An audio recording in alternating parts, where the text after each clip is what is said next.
સરહદી લખપત પંથકમાં વરસાદ ખેંચાતા માલધારી વર્ગ મુશ્કેલીમાં મુકાયો છે. તાલુકા સરપંચ સંગઠનના પ્રમુખ અને માતાના મઢ સરપંચે આ બાબતે ઉચ્ચ કક્ષાએ રજૂઆત કરી છે. તેમના જણાવ્યા મુજબ લખપત તાલુકાના અર્થતંત્રના કરોડરજ્જુ સમાન પશુપાલન અને ખેતી વ્યવસાય ચાલુ વર્ષે વરસાદ ખેંચાતા મૂંઝવણમાં મુકાઈ ગયા છે અને પશુપાલકોની સ્થિતિ કફોડી બની છે. ઉનાળાની કાળઝાળ ગરમી વચ્ચે વરસાદના વિલંબથી માલધારી મૂંઝવણમાં મુકાયા છે. ત્યાં પડ્યા પર પાટું હોય તેમ હવામાન વિભાગ પણ આ વખતે ઓછા વરસાદના સંકેત આપી ચૂક્યું છે. ત્યારે વહીવટી તંત્ર દ્વારા તાલુકામાં વહેલી તકે ઘાસચારા પાણીની વ્યવસ્થા સુચારુ ઢબે કરવામાં આવે તેવી માંગ કરાઈ હતી. સરહદી લખપત તાલુકામાં માનવ વસ્તી કરતા પશુધનની સંખ્યા વિશેષ છે. આ લીલું કે સૂકું ઘાસ ન મળવાના લીધે પશુઓ ઘાસ વિના ટળવળી રહ્યા છે.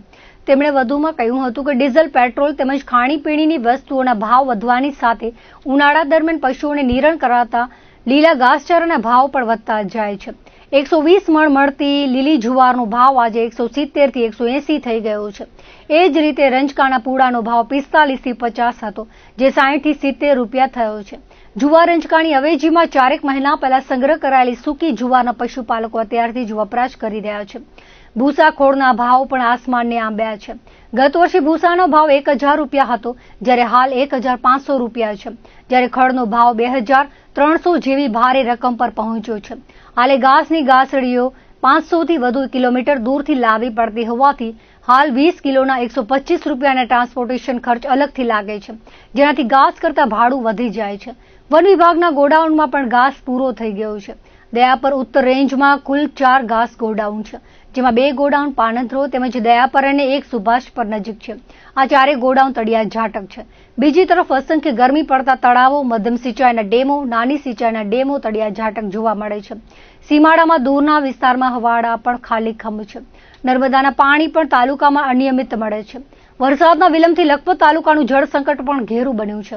અમુક વિસ્તારમાં થોડે ઘણે અંશે પાણી મળે છે. ટૂંકમાં લખપત તાલુકામાં વરસાદ ખેંચાતા અને યુદ્ધની પરિસ્થિતિએ વિશ્વમાં મોંઘવારીના મારથી માનવીઓ પરેશાની ભોગવી રહ્યા છે. તેની સાથે પશુઓની હાલત પણ કફોડી બની રહી છે. ત્યારે સરકાર, જીવદયા પ્રેમી સંસ્થાઓએ આગળ આવવું જોઈએ, તેમ સરપંચ કાસમભાઈ કુંભારે કહ્યું હતું. લખપત તાલુકા સરપંચ સંગઠન પ્રમુખ, માતાના મઢ સરપંચ.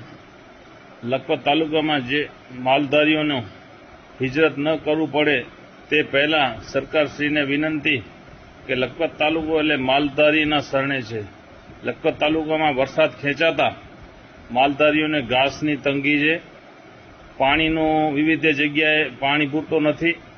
તો સરકારશ્રીને વિનંતી કે લખપત તાલુકામાં ઘાસની જલ્દી વિતરણ કરે અને પાણી જે જગ્યાએ નથી ત્યાં પાણી પહોંચતું કરે. જે માલધારીઓને હિજરત ન કરવું પડે તે સરકારશ્રીને વિનંતી.